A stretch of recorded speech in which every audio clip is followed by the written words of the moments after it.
What's up everybody, Ditty here, and I'll be breaking down the first look trailer of Halo 4 that 343 just released. Now there's a ton of information and I'll be breaking it down into roughly 3 parts, which is what the trailer kinda did.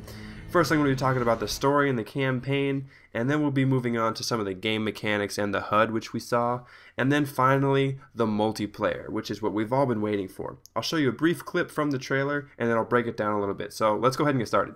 Really delving into Master Chief's humanity and exploring what makes him tick as a character. Most of the exploration that we've done of the Master Chief has been done through other media outside of the games. It's been done through comic books, through novels. We wanted to put it squarely in the video game. In Halo 4, we've tried to create a more cinematic approach to the experience in everything.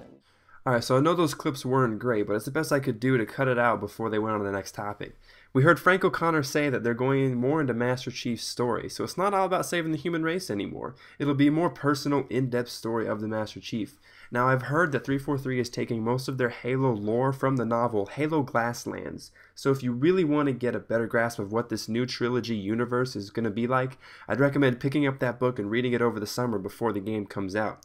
In a second clip, they mentioned that they're making Halo more of a cinematic experience, which tells me that the campaign won't be as shallow as what we've seen previously in the recent Halo games. So I expect a little bit more of an in-depth storyline, which makes me really excited. Let's go ahead and get into some of the gameplay mechanics and the HUD. You're supposed to be this guy in this super suit and you should feel like a superhero in it, and in order to do that we want the armor to look and feel functional. We've done everything from really looking at what should the HUD look like. It's kind of like a fighter jet HUD. Okay, a first look at the HUD, but before we get to that, we'll see an unrendered version of the Spartan model. We see him running upright as opposed to bouncing around like the Halo Reach model Spartan. So, which gives an indication that the gameplay will be a little bit more along the lines of Halo 3 than Halo Reach. And we'll see right here the comparison to Halo 3 and the Halo 4 Spartan model. Master Chief looks a lot better in the Halo 4. There's a lot more colors, there's a lot more geometry. They really took a lot of time remastering this Master Chief, which makes it really exciting. I think it's a really good upgrade. And now we finally see the HUD. Now keep in mind this is not finalized. If y'all remember, the HUD changed a little bit from the Halo Reach beta to the actual release of Reach. But the biggest thing I noticed is that there's no health bar. 343 seems to have gone back to the Halo 3 style of shield. I don't know if that means there will be bleed through or not, but I'm really glad to see that there's no health bar. Also, here's a fully rendered actual gameplay screen cap of the HUD. I'm interested to see if they're going to keep what Halo Reach introduced with the radar showing different levels of your opponents, but we can't really tell in this brief clip. We can also see that Sprint is back, but it's also the only confirmed armor ability at this point. I've heard that they're implementing some type of loadout customization, but I don't think COD-like perks just yet. We'll get more info on that soon enough. So let's get into my favorite part of this trailer. Set of tools to employ in any way that you want. The fans will be really happy to hear that in Halo 4 the battle rifle's back. It's the old burst fire precision weapon that they know and love. All weapons, vehicles and enemies have all been updated. Awesome! The battle rifle is 100% confirmed. This makes a lot of Halo fans really happy and I'm really excited about it.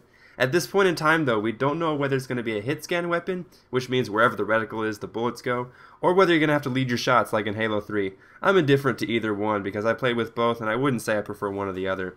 But what we can tell is that there's 36 rounds per clip, and that's the same thing as in Halo 3, so not much difference there. Trying to bring that across in multiplayer, that there's this whole universe out there and you get to play in all these cool locations. We're absolutely creating multiplayer levels from scratch. So these are not play spaces that are recycled from the campaign. They're purpose-built with competitive in mind. Built with competitive in mind. Man, I love that sentence. Frank O'Connor also states that they're not going to recycle environments from the campaign. They're building the maps from scratch, which could also allude to the removal of terrible gray Forge World maps. That's awesome, I love that. Let's take a closer look at those 2 maps they revealed. The 2 maps that we're going to be showing are Warhouse and Wraparound. Wraparound is a looping arena type structure, lots of verticality, up and down combat. Warhouse is like an abandoned military base which has got a giant mech being constructed. Alright, so Wraparound is the first map. He says it's more of an arena style, which typically means that it's smaller, maybe it'll be symmetrical. Expect a lot of BR battles and close quarter combat, but also maybe a few long lines of sight for a sniper rifle to be really effective. Overall, I think this is going to be a well-balanced map. From the pictures, it reminds me a little bit of Narrows from Halo 3, because it's got that Forerunner architecture we all know and love.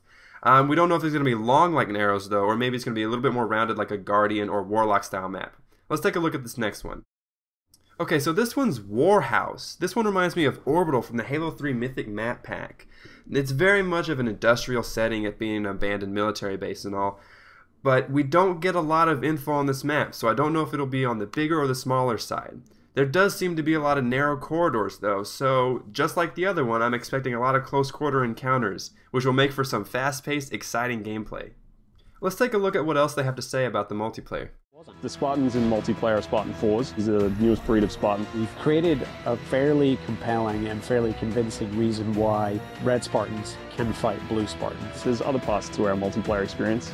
They'll be coming in the future.